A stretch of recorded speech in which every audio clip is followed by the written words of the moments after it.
Hallelujah प्रभु यीशुଙ୍କର गौरवमय नामରେ ମୁଁ ଆପଣ ସମସ୍ତଙ୍କୁ ସ୍ୱାଗତ କରୁଛି। ଆଜିର ବିଷୟ ହେଉଛି ପରମେଶ୍ୱର ମୋର ସୁରକ୍ଷା। ପରମେଶ୍ୱର ମୋର ସୁରକ୍ଷା।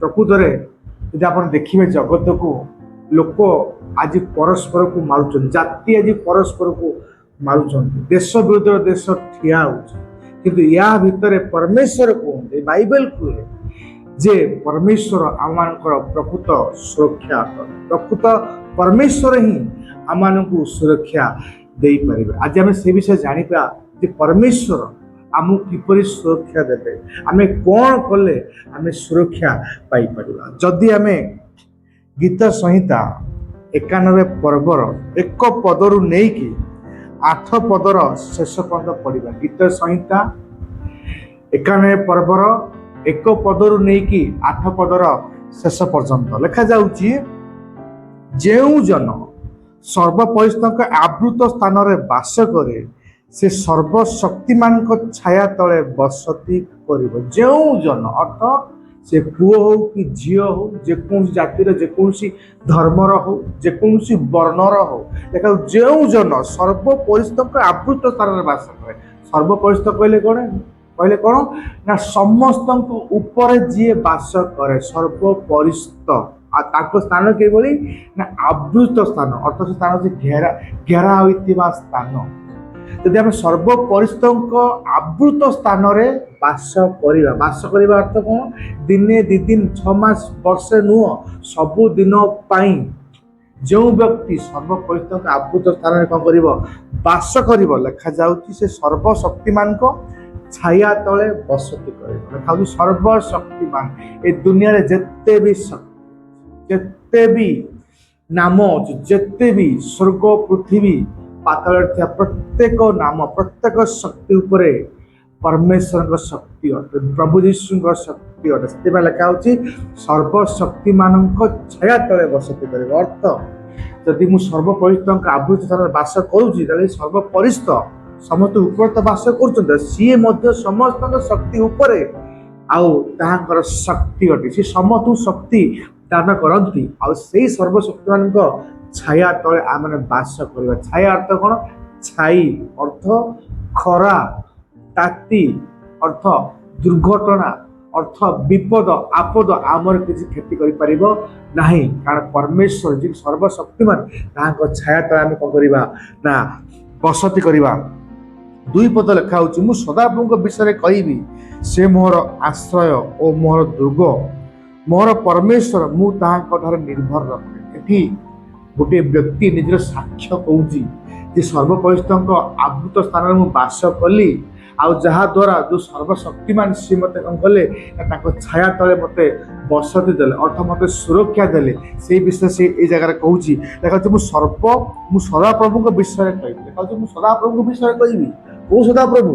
ଯେଉଁ ସଦାପ୍ରଭୁ କି ସର୍ବ ଉପରେ ବାସ କରନ୍ତି, ଯେଉଁ ସଦାପ୍ରଭୁ କି ସର୍ବଶକ୍ତିମାନ, ସେ ମୋର ଆଶ୍ରୟ, ଅର୍ଥ ମୁଁ ତାହାଙ୍କ ଠାରେ ବାସ କଲି ଆଉ ସେ ମୋର ଆଶ୍ରୟ ହେଲେ। ଅର୍ଥ ମୋତେ ବିପଦରୁ, ମୋତେ ଦୁର୍ଘଟଣାରୁ, ମୋତେ ପ୍ରତ୍ୟେକ ଶୈତାନର ଆକ୍ରମଣରୁ ଆଉ ମୋତେ କ'ଣ କଲେ? ସେ ନା ରକ୍ଷା କଲେ ଓ ମୋର ଦୁର୍ଗ ହେଲେ, ମୋର ଆଶ୍ରୟ ହେଲେ।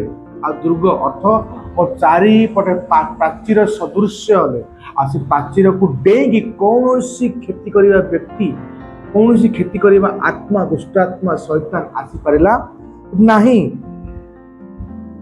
ମୋର ପରମେଶ୍ୱର, ମୁଁ ତାହାଙ୍କ ଠାରେ ନିର୍ଭର ରଖେ। ହାଲେଲୁୟା। କୋଉ ବ୍ୟକ୍ତି ନିର୍ଭର ରଖିବ? ଯୋଉ ବ୍ୟକ୍ତି ଦେଖିବ ଯେ ଇଏ ମୋର ଆଶ୍ରୟ ଅଟନ୍ତି, ଇଏ ମୋର ଦୁର୍ଗ ଅଟନ୍ତି, ଇଏ ମୋ ବିପଦରେ ଠିଆ ହେଉଛନ୍ତି, ମୋତେ ସୁରକ୍ଷା ଦେଉଛନ୍ତି, ଆଉ ସେଇ ବ୍ୟକ୍ତି ଉପରେ ହିଁ କ'ଣ କରିବ? ନିର୍ଭର ରଖିବ। ଏଠି ଗୋଟେ ବ୍ୟକ୍ତି ପରମେଶ୍ୱରଙ୍କ ନିକଟରେ ଆଶ୍ରୟ ନେଇଥିଲା, ଆଉ ପରମେଶ୍ୱର ତାକୁ ରକ୍ଷା କଲେ, ପ୍ରଭୁ ତାକୁ ଦୟା କଲା। ସେଥିପାଇଁ ସେ କହୁଛି ଯେ ଆଗକୁ ମଧ୍ୟ ମୁଁ ପରମେଶ୍ୱରଙ୍କ ଉପରେ କ'ଣ କରିବି ନା ନିର୍ଭର ରଖିବି। 3 ପଦ ଲେଖା ହେଉଛି, କାରଣ ସେ ତୁମକୁ ବ୍ୟାଧର ଫାନ୍ଦରୁ ଓ ସର୍ବନାଶକ ମହାମାରୀରୁ ରକ୍ଷା କରିବେ। ସେଇ ବ୍ୟକ୍ତି କହୁଛି ଯେ ସେ କ'ଣ କରିବେ ନା ବ୍ୟାଧର ଫାନ୍ଦରୁ ଶୈତାନର ବିଭିନ୍ନ ପ୍ରକାର ଚାଲାକରୁ, ଚାତୁରିତାରୁ, ଦୁଷ୍ଟାତ୍ମାର, ମନ୍ଦ ଲୋକମାନଙ୍କର ବିଭିନ୍ନ ପ୍ରକାର ଚାତୁରିତା ରୂପକ ଫାନ୍ଦରୁ, ବିପଦ ରୂପକ ଫାନ୍ଦରୁ କ୍ଷତି ପହଞ୍ଚାଉଥିବା ବିପଦ ରୂପକ ଫାନ୍ଦରୁ କଣ କରିବେ, ସିଏ ଆମକୁ ରକ୍ଷା କରିବେ।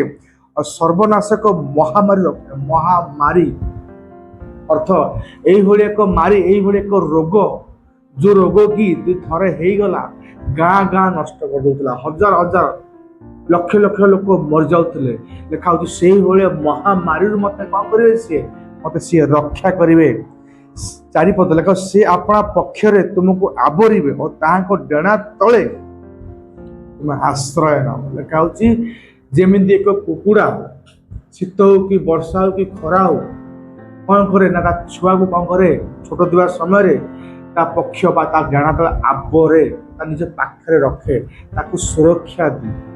ଆଉ ଲେଖା ହଉଛି ତୁମେ ତାହା ଡେଣା ତଳେ କଣ ହବ ନା ଆଶ୍ରୟ ପାଇବ। ଯେତେବେଳେ କୁକୁଡ଼ା ଛୁଆ ଗୁଡାକ ଛୋଟ ଥାଆନ୍ତି, ଆଉ ସେତେବେଳେ କଣ ହୁଏ, ଆଉ ବିଭିନ୍ନ ପ୍ରକାର ପକ୍ଷୀ, ଫଞ୍ଚାଣ, ଚିଲ ଏମାନେ କଣ କରନ୍ତି ନା ସେଇ କୁକୁଡ଼ା ଛୁଆକୁ ବା ଚିଆଁକୁ ଖାଇବାକୁ କ୍ଷତି ପହଞ୍ଚାଇବାକୁ ଆସିଥାନ୍ତି। କିନ୍ତୁ ତା ମା ଯୋଉ ଦେଖେ ଫଞ୍ଚାଣ ଆସିଲା କି ଚିଲ ଆସିଲା, ତା ମା କଣ କରେ ନା ପିଲାମାନଙ୍କୁ ତା ପକ୍ଷ ତଳେ, ତା ଡେଣା ତଳେ କଣ କରେ ନା ଆବରେ, ତାଙ୍କୁ ଆଶ୍ରୟ ଦିଏ, ଜାବୁଡିକି ଧରେ, ଯାହା ଫଳରେ କଣ ହୁଏ, ଫଞ୍ଚାଣ ଚିଲ ସେ ପିଲାଙ୍କୁ ନଷ୍ଟ ବା ମାରିପାରେ ନାହିଁ। ବେଳେ ପଡ଼ିଲେ ତା ମା ମଧ୍ୟ କଣ କରେ, ସନ୍ତାନ ସହିତ ସେ ଚିଲ ସହିତ କଣ କରେ ନା ଲଢେଇ କରେ। ଆମ ପରମେଶ୍ୱର ପ୍ରଭୁ ଯୀଶୁ ମଧ୍ୟ ସେଇଆ ହିଁ କରନ୍ତି।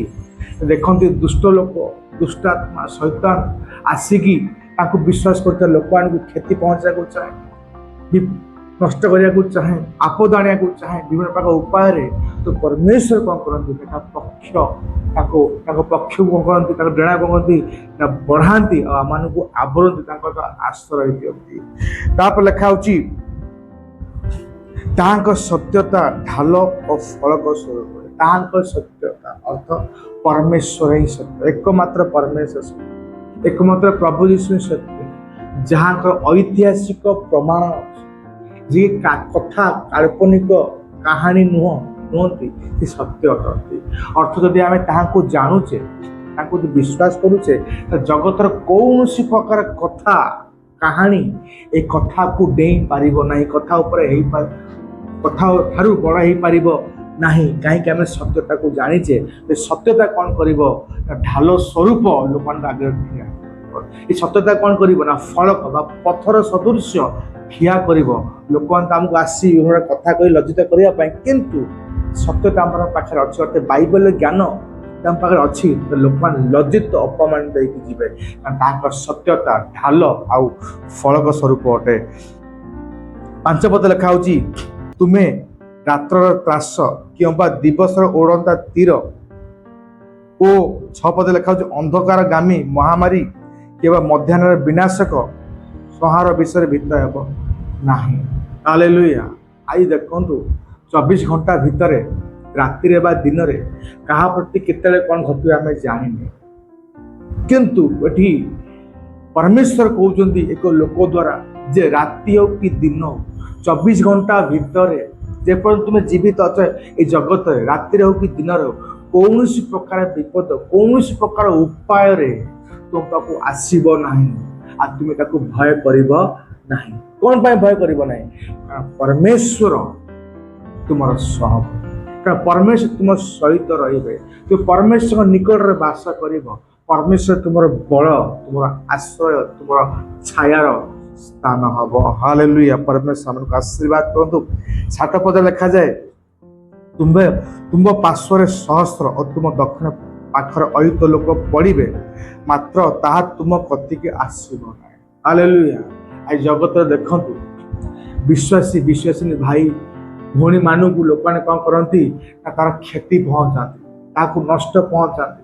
କିନ୍ତୁ ଏଠି ଲେଖାଯାଉଛି ଯୋଉ ବ୍ୟକ୍ତି ମାନେ ପରମେଶ୍ୱର ନିକଟରେ ବାସ କରିବେ ତାହାଙ୍କ ପାଖରେ ତ ଶହ ଲୋକ ଆସିବେ, ଦକ୍ଷିଣ ପାଖରେ ଅୟୁତ ଲୋକ ପଡ଼ିବେ, କିନ୍ତୁ କି ସମୟ ତାଙ୍କ କତିକୁ ଆସିପାରିବେ ନାହିଁ, ଅର୍ଥାତ୍ ତାର କ୍ଷତି ପହଞ୍ଚାଇ ପାରିବେ ନାହିଁ, ତାର ନଷ୍ଟ କରିପାରିବେ ନାହିଁ। ସେଇ ବ୍ୟକ୍ତି ଯୋଉ ବ୍ୟକ୍ତି କି ପରମେଶ୍ୱର ନିକଟରେ ବାସ କରେ। ଓ 8 ପଦ ଲେଖାයි ତୁମେ କେବଳ ସ୍ୱଚକ୍ଷୁରେ ନିରୀକ୍ଷଣ କରିବ ଦୁଷ୍ଟମାନଙ୍କର ପ୍ରତିଫଳ ଦେଖିବ। ଯୋଉ ଦୁଷ୍ଟ ଲୋକମାନେ, ଯୋଉ ମନ୍ଦ ଲୋକମାନେ ମିଥ୍ୟା ବିଷୟକୁ ନେଇକି ଆସିକି ବିଶ୍ୱାସୀ ଭାଇ ଭଉଣୀ ମାନଙ୍କୁ ନଷ୍ଟ ପହଞ୍ଚାନ୍ତି, ତାଡ଼ନା କରନ୍ତି, ସେ ବ୍ୟକ୍ତି ମାନଙ୍କର ନଷ୍ଟ ହବ ଆଉ କ୍ଷତି ହବ। ହାଲେଲୁୟା। ପରମେଶ୍ୱର ଆମମାନଙ୍କର ସହବର୍ତ୍ତୀ ଅଟନ୍ତି। ଆପଣ ଚାହାନ୍ତି ପରମେଶ୍ୱର ଆପଣଙ୍କ ସୁରକ୍ଷା ହୁଅନ୍ତୁ ବୋଲି, ହେଲେ ପରମେଶ୍ୱର ଯେଉଁ ସର୍ବ ଉପସ୍ଥିତ ପରମେଶ୍ୱର ତାଙ୍କ ନିକଟରେ ବାସ କରନ୍ତୁ। ଆଜି ସର୍ବଶକ୍ତିମାନଙ୍କ ଛାୟା ତଳେ ଆପଣ ବସତି କରିବେ, କାରଣ ପରମେଶ୍ୱର ଆମମାନଙ୍କର ସୁରକ୍ଷା ଅଟନ୍ତି। ହାଲେଲୁୟା। ମୁଁ ଜାଣିଛି ଆଜିର ଜଗତ ଆମମାନଙ୍କୁ କ୍ଷତି ପହଞ୍ଚାଇବାକୁ ଚାହାନ୍ତି, କିନ୍ତୁ ପରମେଶ୍ୱର ଆମମାନଙ୍କର ବଳ। ପ୍ରଭୁ ସେ ଆପଣ ସମସ୍ତଙ୍କୁ ଆଶୀର୍ବାଦ କରନ୍ତୁ। ଆସନ୍ତୁ ପ୍ରାର୍ଥନା। ପ୍ରଭୁ ଯୀଶୁ ମୁଁ ଧନ୍ୟବାଦ ଦିଏ ଆଜିର ବାକ୍ୟ ପାଇଁ। ଯେତେ ଲୋକ ଏ ବାକ୍ୟ ଦେଖୁଛନ୍ତି ଏ ସମସ୍ତେ ତୁମ ନିକଟରେ ବାସ କରିବା ପାଇଁ ସମସ୍ତଙ୍କୁ ବଳ ଧନ୍ୟବାଦ। ଏ ସମସ୍ତ ପ୍ରାର୍ଥନା ପ୍ରଭୁ ଯୀଶୁଙ୍କ ନାମରେ ପାଖକୁ ଅଛି। ଆମେନ୍। ଧନ୍ୟବାଦ।